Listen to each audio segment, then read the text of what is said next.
Good morning, good day, or good afternoon, depending on where you are in the world. I'd like to thank you all for attending the second part of our three-part webinar today. As you know, I'm Henry Kent here at Holborn Assets in Spain. I'm joined here today with Javier Fernandez. Javier. Hi, Henry. Hi, nice to have you here.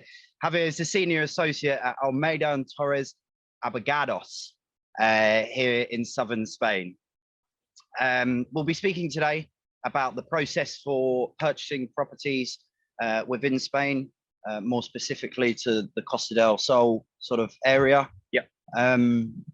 Thank you for sending me over some key points beforehand for us to run through, and also thank you very much for joining me. Thanks for your invitation, Henry. No worries. So the 5 key points that you've passed over to me. The first one, which I assume we should start with, really, was the purchase process within the Costa del Sol. Yeah. Could you talk me through the process and what clients should be aware of when initially looking to purchase? Yeah, I think the most important thing is to provide a summary of the process so that the clients, they understand how it works here.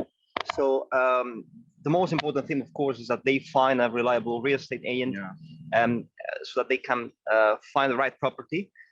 Once they find the property here, they put a deposit. That is a necessary step to take the property off the market. Okay. Yeah. And once the deposit is paid, we proceed with the legal searches to make sure the property is fine. We analyze the situation of the property in the land registry. Yeah. We check that there is a license in place. Yeah. Situation with the utilities, okay. Community fees, as the first step. Yeah.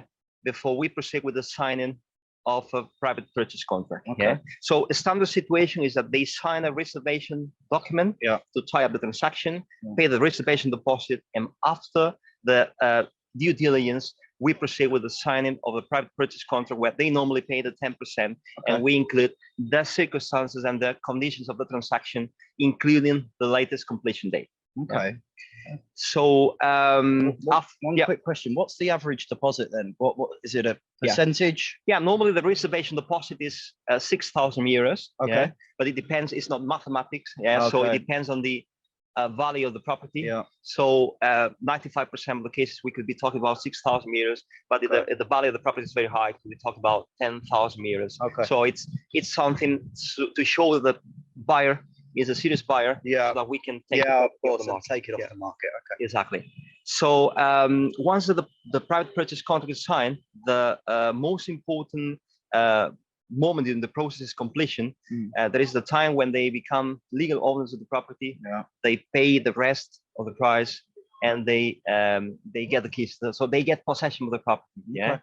So in Spain, it's important to clarify that the notary public is a very, very important figure in our system. Okay. So any legal document that we sign is signed in front of a notary public. Okay, so completion takes place in front of the notary. Okay. Yeah. Important to say that after completion, we have a process for the registration of the property in the land registry. But we will say that the completion is the most important one because they can access the property and get the keys. They've got the keys in their hands. Exactly. Yeah. So I would say that the process in Spain is a simple process. Yeah. So we can be talking about reservation deposit, private purchase contract, and completion. Yeah. That's the time when they become the owners of the property. What's the sort of time frame from start to finish of completion? Yeah. Well, it depends on the transaction, of course, and the buyer and the vendor. Yeah. But we 4 or 5 weeks is a realistic time frame for completion in Spain. If the buyer and the buyer has the money, the vendor is ready to transfer the property, of course, and everything is right with the paperwork. Yeah, everything runs as smoothly as possible. Exactly. So we're talking about the perfect transaction. 4 or 5 weeks. It's possible in Spain. So we don't have a specific requirements that will delay the transaction. In the practice, it will depend on few circumstances, like if the buyer is getting a mortgage. In this case, of course, the process will take longer. If the vendor needs more time just to get possession of the property. So but in the practice, 4 or 5 weeks is possible. Okay. Yeah, exactly. I mean, we don't have time frame requirements. So we could be talking about a couple of weeks for the due diligence of the signing of the private purchase contract, and then 2 or 3 weeks for completion. Yeah, if everything, as I said, is okay. Yeah, with the paperwork. Yeah. Okay. Perfect. Obviously, that leads me on nicely to my to the next point, which you highlighted, was the taxes, which you should be aware of when purchasing the property. The differences between a resale property and off-plan properties, but could you tell me a bit about both of them and for the viewers watching? I mean, basically, we have to talk about the transfer tax as the main tax that you pay when you buy a resale property. The transfer tax is now until the end of the year 7% in our region, only until the end of 2021. As in specific way just to reactivate the market. So that's why it is an important thing to consider if you want to buy a property now. The standard situation without this reduction is 8%, up to 400,000 euros. There is a scale, so for 8% up to 400,000 euros, and then we have 9% up to 700,000 euros and 10% for the rest of the price. So depending on the purchase price, the situation will be different. But as I said before, this scale is not applicable until the end of the year. So especially talking about high price, properties, there is no scale, so you will pay 7%.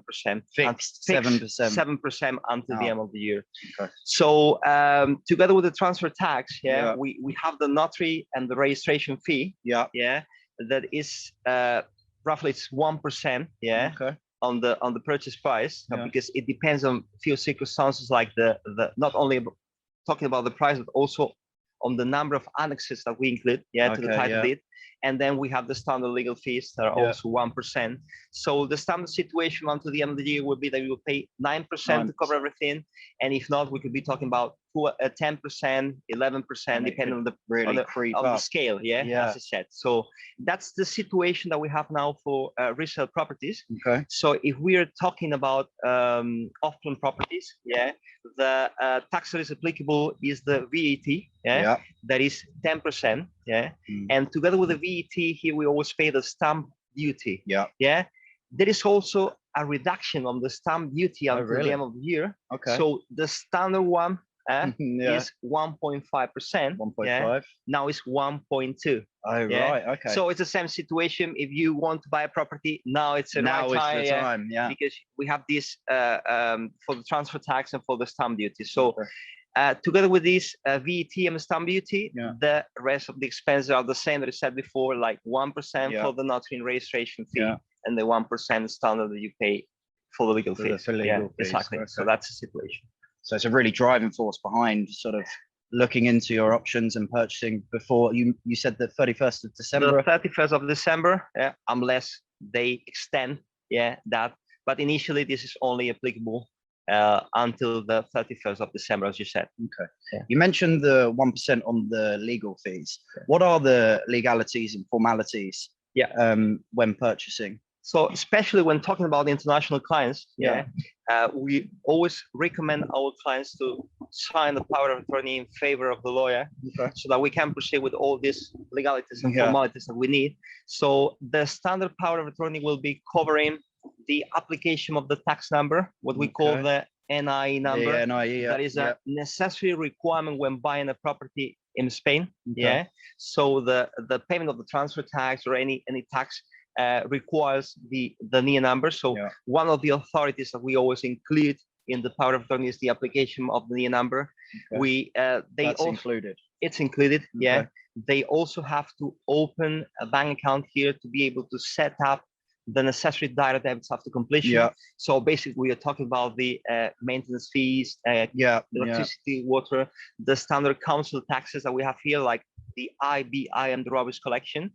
And in the power of attorney, we always include authorities also to sign any legal document, like the private purchase contract, like we said before, the title deed, completion, and also the authorities to represent the client in front of the Spanish public authorities, like the town hall, like the tax office, or anything that is necessary to be able to act on their behalf. Yeah. Oh, right, So it's a okay. very standard power of attorney when buying a property Yeah. here, so that we can help them, we can assist them during the process. Assist them on all areas. Exactly. That The important is to understand that they always keep control of the situation. Yeah. But we never proceed without the authorization of the clients. Yeah. But of course, the power of attorney gives us the option to Yeah, act on their behalf and to close the full process, so that when they buy the property, Yeah. and we provide the full file with all the necessary paperwork and all the contracts, because we all also include the after sale service in our legal fees. So that we also take over the existing contracts for water and electricity. We set up the direct debits here for the services of the house and on the client's behalf. Exactly. Okay. So we do a full package. Okay. Full service, so that they feel comfortable with everything, and they understand that we will do a great job for them. Yeah. Perfect. Yeah. It's really good. Okay, fantastic. You mentioned on one of your points about other costs. I know you touched on it briefly there, sort of council taxes, utilities, community fees, and sort of non-residence tax. You did touch on them points. Yeah. Is there any other sort of taxes that a client needs to be aware of when purchasing property, or are they the main ones? Yeah, the ones that we talk about, are the ones that are related to buying a property. So the transfer tax or the VAT or the stamp duty is something that you pay when you buy the property itself. Then, of course, we have the running costs of the property that we all understand. Yeah, we said water and electricity. So all of them will be direct debited from their accounts. Yeah, when we that is. Oh, sorry. Yeah, as you touched. There is only one that is not a direct debit. There is what you said, the non-residence tax. Okay. Yeah? So that is something that you declare every year. Yeah, especially talking about this client who don't stay here more than 83 days. Yeah, there is the tax rule for the non-tax residents. Exactly. So the non-residence tax, there are different options depending on the circumstances, if they are renting or not renting the property. Yeah. But in many cases, this is not a direct debit, so you have to understand that every year you have to fill in the form. Yeah.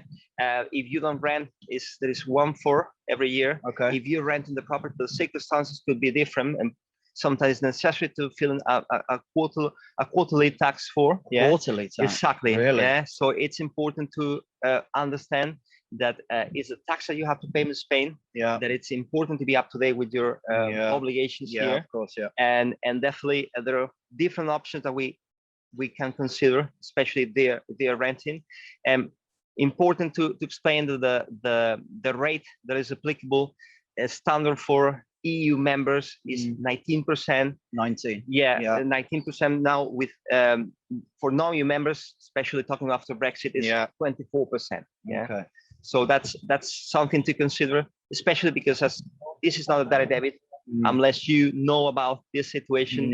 You don't, pay the non-residence tax. Okay. Well, that's very interesting. That's good to know. You mentioned, obviously, and we touched on it before, the 7% tax. Yeah. I think that's a main point that needs to be sort of drilled into everyone, that if you are looking to purchase, or you will be in the future, to try and maximize and make the most of this time period that we have for the reduction in fees, because it is a large amount, as you said. It could be a large amount, especially talking about these properties with a high value. Yeah. Because if you have a look at the scale that we had, that we understand that from these 700,000 euros, you're going to pay 10%. We could be talking about a lot of money. If there's a fixed rate that is applicable. So that's why, we consider this is the right time for those thinking of investing in Spain. Because the saving is very high. So this 7% is something that is something that we never had before. As a way to reactivate the market, and therefore I consider that as something very, very interesting to consider for investors now. Definitely, especially with the interest that we're seeing with the golden visa application at the moment. With the golden visa application, a requirement is a property value of 500,000. Exactly. The golden visa is something that we have to talk about, Henry. especially talking about for non-EU members now after Brexit is a very, very interesting option for British as well, because that gives you many benefits in Spain. I would say that there is no residency permit in Spain that is giving you so many options as the golden visa, especially talking about these investors, that are going to invest more than 500,000 euros in Spain free of charge. So definitely that's the main requirement, the investment of 500,000 free of any charge. And that means that if you want to get a mortgage, that should be on the excess. Okay. As an example, so that everyone understands, if you invest 800,000 euros, you can get a mortgage for 300,000 euros on the excess. Aware of important, otherwise you will not be eligible for the golden visa. Okay. Important to understand as well is that this is also applicable for the family members. Okay. So if you buy the property in your own name as investor, you can apply for the golden visa also for your wife and for the children under 18 years old, or those over 18 that are still dependent on the investor from the economic point of view, if they're studying at the university, for instance. And then also important to consider that the only requirement for the renewal of the permit is that you keep your investment here, and that you can you enter the country at least once a year. It's once a year. Exactly. So definitely is the best option, because you can decide if you want to become a tax resident or not. But it's not a requirement for the renewal. Okay. If we compare that with the non-lucrative residency permit, that we know that one of the requirements for the renewal of this permit is that you stay here more than 6 months. And the main consequence is that you become a tax resident here. So we forget this requirement with the golden visa, and that's why it's the best option, and it also gives you the possibility to work here. So it comes with the work permit. So therefore is a very interesting option for non-EU members, especially also for British now after Brexit. And it's a very straightforward process. There is no delay, and important to let them understand that if we start the process when they're here in Spain legally, we can skip the consulate, so we can submit the application at the Central Immigration Services in Madrid. So the process is really straightforward. If they apply here when in Spain, they get 2 years residency permit. So we no need to get the visa at the Spanish consulate. So it's very, you go straight to this residency permit that then you can renew for 5 years with no restrictions if they keep the investment, and they can at least once every year. So definitely, I think that this is the very interesting option for any client. And we can offer a very good package of services. It sounds it. So that they can buy a property and they can also get the golden visa, because it's quite important that when you plan to get a golden visa, you have a very good planning with the timing and also with the purchase, so that we fulfill the necessary requirements to get the golden visa. You don't want any issues further down the line. Exactly. Especially talking about the legal circumstances, the legal regime that is applicable to the marriage, because depending on how they structure the transaction, they could be applicable, they could be eligible for the golden visa or not. So quite important, so that we avoid that they have to double the investment. So it's a very interesting option, Harry. Have you seen an increase on interest on the golden visa since Brexit? Definitely. Bear in mind that after Brexit, after this time that we have until the end of 2020 with the withdrawal agreement, it was possible to get the TI car. After the 31st of December, there are only 2 main options for those British that they want to live here permanently.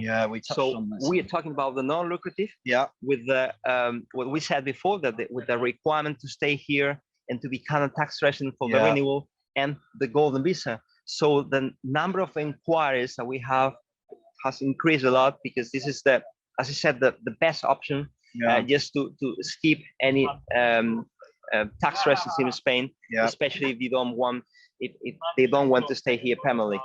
If they want to stay here permanently, of course they can with the golden visa, and they will be subject to the rules, to the tax rules, and the 183 days that we all understand. So anyone considering looking at the golden visa option, knowing that you're going to have to invest 500,000 into property, with the reduction until the 31st of December, it's best to act immediately and start looking into Definitely, this. that's a call to action. Yeah, Yeah, it is. It's the right time for anyone wanting to invest money in Spain, especially because the 7% gives you a big saving. Yeah, definitely. A big saving on the value of property. Exactly. I mean, we could be talking about a lot of money, and also because we can proceed with the golden visa as the best option, yes, to get your residency here. And to forget, the necessity to renew the permit, go to the Spanish consulate every time you come here. So it's the best time and the best option just to buy and to get your residency here in Spain. To get the residency, yeah, no, definitely. Well, great. I think that's everything that we wanted to cover today. Is there anything that I've not asked or missed out? Well, we would be happy to clarify any question. Yeah. So we're open to inquiries. So any client that is interested in buying here, feel free, please, just to come back to us with any questions, so that we can clarify all the requirements of buying. I think that I wanted to focus on the key points of the process, so that you understand them. Of course, there are small things that they have to understand depending on the kind of investment they're doing, but especially they have to understand that buying in Spain is simple. The process is not difficult.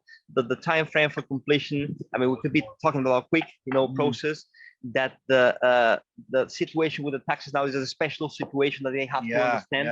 And that we have, of course, a number of legalities to fulfill, and that we can assist them with the power of attorney, and that we will be happy to offer the necessary service for a safe investment in Spain.